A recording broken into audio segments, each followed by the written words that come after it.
आप देख रहे हैं इंडिया टाउन न्यूज, भारत की बात। नमस्कार, आप देख रहे हैं इंडिया टाउन न्यूज और मैं हूं आपके साथ कमर गौस। स्वागत है आपका हमारे खास बुलेटिन राजधानी संस्कारधानी में। चलिए बुलेटिन की शुरुआत करने से पहले एक नजर आज की सुर्खियों पर। सुशासन उत्सव योजना के तहत चल रहा विशेष सर्वेक्षण पखवाड़ा मोड़ द्वार साई सरकार अभियान के तहत पात्र परिवारों को मिलेगा लाभ।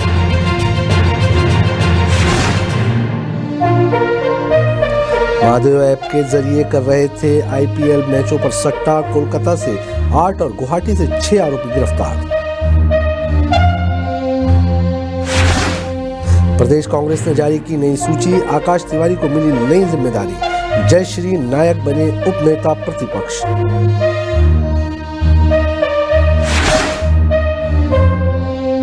2500 बर्खास्त सहायक शिक्षकों को मिल सकती है राहत। सुप्रीम कोर्ट के आदेश के बाद हुई थी बर्खास्तगी, अब राज्य सरकार निकाल सकती है हल।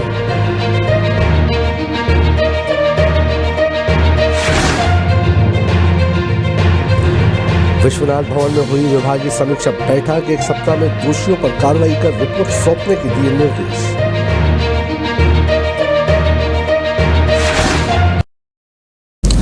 अब खबरें विस्तार से। सुशासन उत्सव योजना के तहत जिले में प्राप्त आवेदनों के निराकरण के साथ ही अब महाअभियान भी शुरू हो गया है। इस अभियान के तहत प्रधानमंत्री आवास योजना के तहत उन पात्र ग्रामीण परिवारों को लाभान्वित करने का लक्ष्य रखा गया है जो अब तक स्थायी प्रतीक्षा सूची या आवास प्लस सूची में छूट गए थे। इस उद्देश्य से 15 अप्रैल से 30 अप्रैल 2025 तक विशेष आवास सर्वेक्षण पखवाड़ा आयोजित किया जा रहा है। सर्वेक्षण 3 चरणों में किया जाएगा। सांसद और विधायक करेंगे शुरुआत इसकी। प्रथम चरण में 15 से 19 अप्रैल तक ये विशेष अभियान जिला एवं ब्लॉक स्तर पर जनप्रतिनिधियों की उपस्थिति में चलाया गया। इस चरण में सांसद, विधायक, जिला पंचायत अध्यक्ष, जनपद सदस्य एवं अन्य जनप्रतिनिधियों द्वारा प्रतीकात्मक रूप से प्रत्येक परिवार का सर्वेक्षण कर अभियान का शुभारंभ किया जाएगा।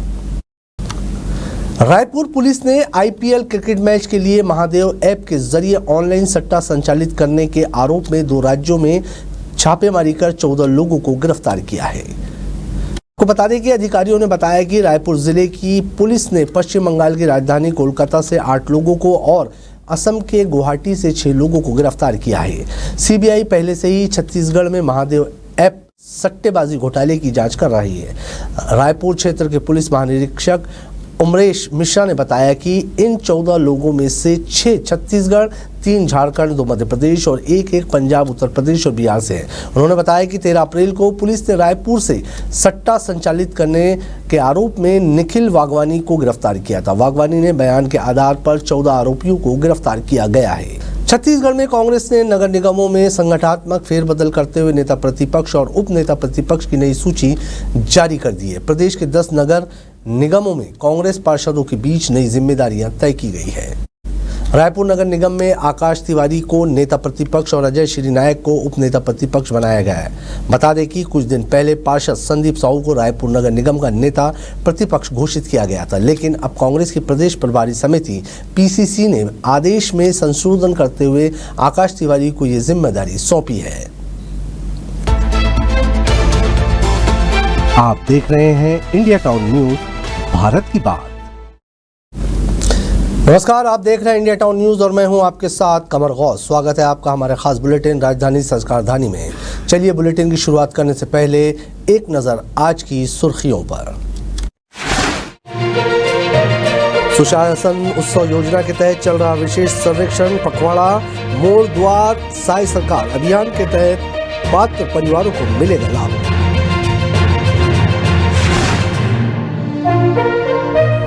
महादेव ऐप के जरिए कर रहे थे आईपीएल मैचों पर सट्टा। कोलकाता से 8 और गुवाहाटी से 6 आरोपी गिरफ्तार। प्रदेश कांग्रेस ने जारी की नई सूची। आकाश तिवारी को मिली नई जिम्मेदारी। जयश्री नायक। जल संसाधन मंत्री केदार कश्यप की अध्यक्षता में शिवनाथ भवन अटल नगर में विभागीय समीक्षा बैठक आयोजित हुई। बैठक में विभागीय कार्यों की प्रगति, निर्माण कार्यों की गुणवत्ता और ठेकेदारों के खिलाफ शिकायतों की जांच जैसे महत्वपूर्ण विषयों पर विस्तृत चर्चा हुई। बैठक में मुख्य अभियंताओं के साथ कार्यपालन अभियंता स्तर तक के सभी अधिकारी उपस्थित रहे। जल संसाधन मंत्री केदार कश्यप ने कहा कि विष्णुदेव साय सरकार भ्रष्टाचार के मामले में जीरो टॉलरेंस की नीति पर कार्रवाई कर रही है। पूर्व बैठक में दिए गए दिशा निर्देश पर की गई कार्यवाही की जानकारी अधिकारियों द्वारा नहीं दी जाने पर मंत्री ने कहा कि 7 जनवरी को आयोजित बैठक में ठेकेदारों के विरुद्ध टेंडर संबंधी शिकायतों पर कार्रवाई करने कहा गया था। मंत्री ने समीक्षा बैठक के दौरान प्रमुख सचिव और प्रमुख अभियंता को निर्देशित किया है कि जिन ठेकेदारों के द्वारा निविदा में भाग लेते समय गलत जानकारी दी गई और टेंडर लेने का प्रयास किया गया, ऐसे दोषी पाए गए लगभग 108 ठेकेदारों के विरुद्ध 1 सप्ताह के भीतर EMD राजस्व कर नहीं उन्हें 1 लाख के लिए निविदा प्रक्रिया से बाहर करे। कार्रवाई की जानकारी नहीं होने पर उन्हें प्रमुख अभियंता को 1 सप्ताह के भीतर कार्रवाई कर रिपोर्ट प्रस्तुत करने के निर्देश दिए गए हैं।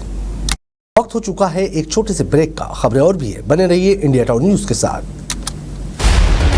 अब खबर आपकी उंगलियों पर, हर खबर पर हमारा नजरिया।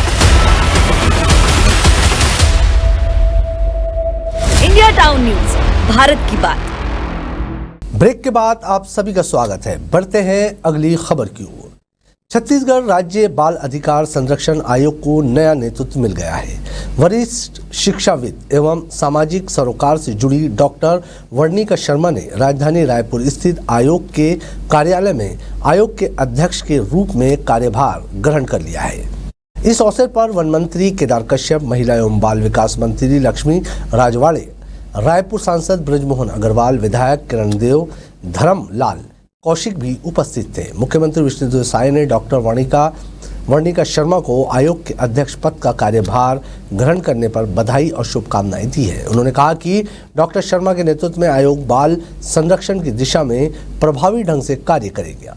उन्होंने विशेष रूप से नक्सल पीड़ित परिवारों के बच्चों के लिए काफी काम किया है। उनके अनुभव का लाभ आयोग को जरूर मिलेगा।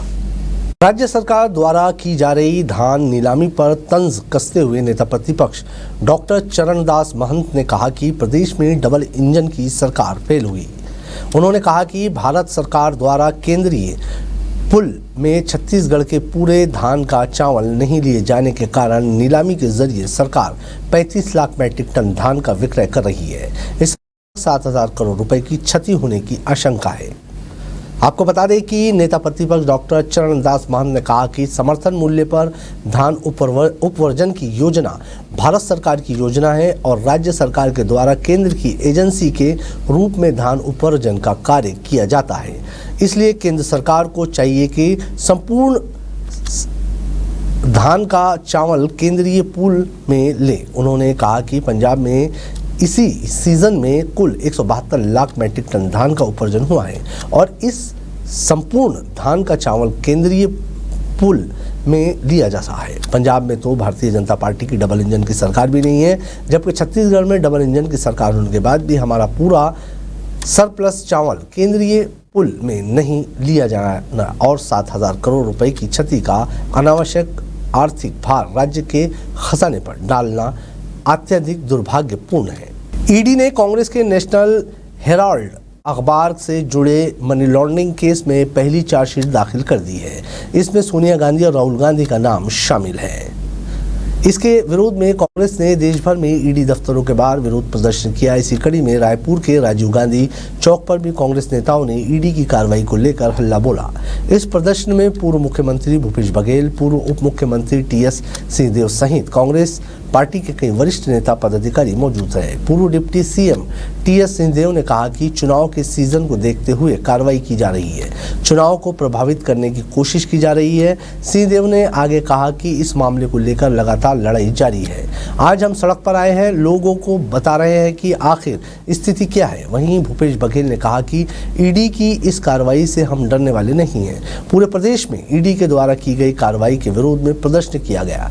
इस तरह की कार्रवाई से हमारा मनोबल कमजोर नहीं होगा, बल्कि हम और मजबूत हुए हैं।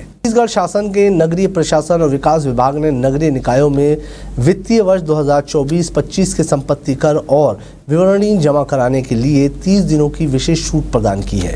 अब ये 30 अप्रैल 2025 तक जमा किए जा सकते हैं। राज्य शासन ने सभी कलेक्टरों, नगर निगमों के आयुक्तों और नगर पालिकाओं एवं नगर पंचायतों के मुख्य नगर पालिका अधिकारियों को इस संबंध में परिपत्र जारी किया है। आपको देखिए, विभाग ने राजस्व संग्रहण के कार्यों के प्रभावित होने के मद्देनजर वर्ष 2024-25 के संपत्ति कर और विवरणी जमा करने के लिए अंतिम तिथि में 30 दिनों की विशेष छूट प्रदान करते हुए इसके लिए 30 अप्रैल 2025 की अंतिम तिथि निर्धारित की है। नगरीय प्रशासन विभाग ने परिपत्र के माध्यम से निकाय के कर्मचारियों द्वारा घर घर जाकर संपत्ति कर संग्रहण करने एवं नागरिकों को ऑनलाइन भुगतान के लिए प्रोत्साहित करने के निर्देश दिए।